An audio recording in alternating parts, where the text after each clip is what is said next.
एक लड़की ने एक संत जी को बताया कि मेरे पिता बहुत बीमार हैं और अपने पलंग से उठ भी नहीं सकते, क्या आप उनसे मिलने हमारे घर पर आ सकते हैं? संत जी ने कहा, हाँ बेटी, मैं जरूर जाऊंगा। संत जब उनसे मिलने उसके घर पर गए तो देखा कि एक बूढ़ा और बीमार आदमी पलंग पर 2 तकियों पर सिर रखकर लेटा हुआ है, लेकिन एक खाली कुर्सी उसके पलंग के सामने पड़ी थी। संत जी ने उस बूढ़े और बीमार आदमी से पूछा कि मुझे लगता है कि शायद आप मेरे ही आने की उम्मीद कर रहे थे। उस वृद्ध आदमी ने कहा, जी नहीं, आप कौन हैं? संत जी ने अपना परिचय दिया और फिर कहा, मुझे ये खाली कुर्सी देखकर लगा कि आपको मेरे आने का आभास हो गया है। वो आदमी बोला, संत जी, अगर आपको बुरा न लगे तो कृपया मेरे कमरे का दरवाजा बंद कर दीजिए। संत जी को थोड़ी हैरानी तो हुई, फिर भी संत जी ने दरवाजा बंद कर दिया। वो बीमार आदमी बोला कि दरअसल इस खाली कुर्सी का राज मैंने आज तक भी किसी को नहीं बताया, अपनी बेटी को भी नहीं। मैं अपने पूरे जीवन में ये जान नहीं सका कि प्रार्थना कैसे की जाती है, लेकिन मैं प्रत्येक दिन मंदिर जाता अवश्य था, लेकिन कुछ समझ नहीं आता था।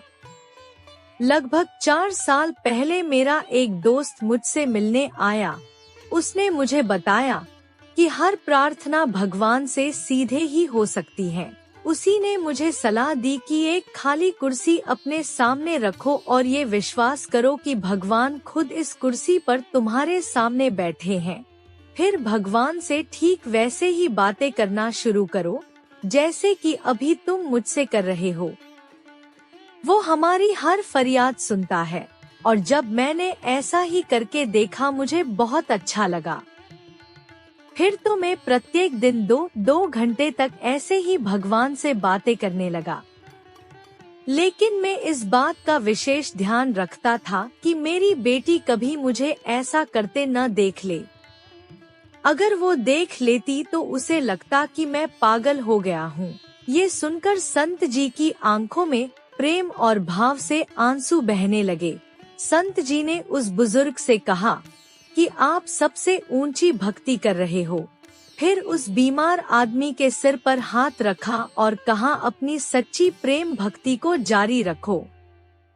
संत जी अपने आश्रम में लौट गए, लेकिन 5 दिन बाद वही बेटी संत जी से मिलने आई और उन्हें बताया कि जिस दिन आप मेरे पिताजी से मिले थे वो बेहद खुश थे, लेकिन कल सुबह 4 बजे मेरे पिताजी ने प्राण त्याग दिए हैं। बेटी ने बताया कि मैं जब घर से अपने काम पर जा रही थी तो उन्होंने मुझे बुलाया, मेरा माथा प्यार से चूमा। उनके चेहरे पर बहुत शांति थी, उनकी आंखें आंसुओं से भरी हुई थी।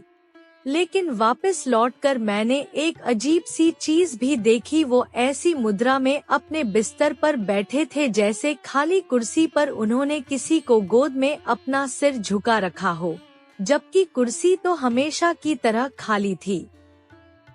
संत जी, मेरे पिताजी ने खाली कुर्सी के आगे सिर क्यों झुका रखा था? बेटी से पिता का ये हाल सुनकर संत जी फूट फूट कर रोने लगे और मालिक के आगे फरियाद करने लगे, हे मालिक, मैं भी जब इस दुनिया से जाऊं तो ऐसे ही जाऊं, मुझ पर भी ऐसी ही कृपा करना।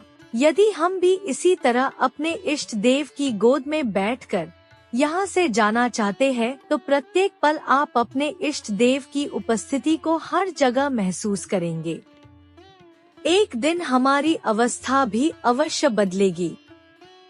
दोस्तों, कहानी अच्छी लगी हो तो वीडियो को लाइक और चैनल को सब्सक्राइब करें। धन्यवाद।